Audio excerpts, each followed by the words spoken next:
যে আপনার হাতে সমস্যা, ব্যান্ডেজ করা, আপনার চেহারার অবস্থা খুবই খারাপ। আপনাকে মনে হচ্ছে কেউ যেন মারছে, নাকি কোনো অ্যাক্সিডেন্ট করেছেন। দয়া করে যদি একটু আমাকে বলতেন। না না ভাইয়া, আমার কিছুই হয়নি। তাছাড়া আপনি এসব শুনে কি করবেন? আপনি পানি খেয়ে তাড়াতাড়ি চলে যান ভাইয়া।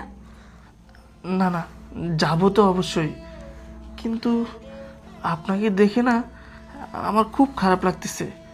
খুব মানে কষ্ট হচ্ছে আপনার দেখে, মনে হচ্ছে আপনি কি ডাক্তার দেখান নাই?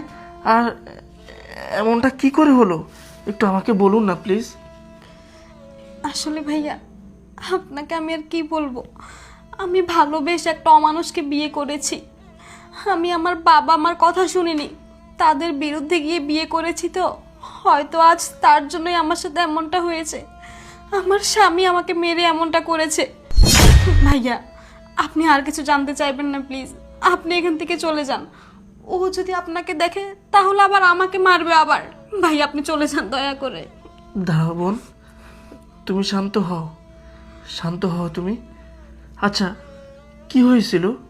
কেনই বা তোমার বাবা মা, তোমার ভাই কেন তোমাকে মেনে নেয়নি? কি হয়েছিল আমাকে একটু খুলে বলো। আপনি শুনতে চান? হ্যাঁ, বল। শোনেন তাহলে। বলো।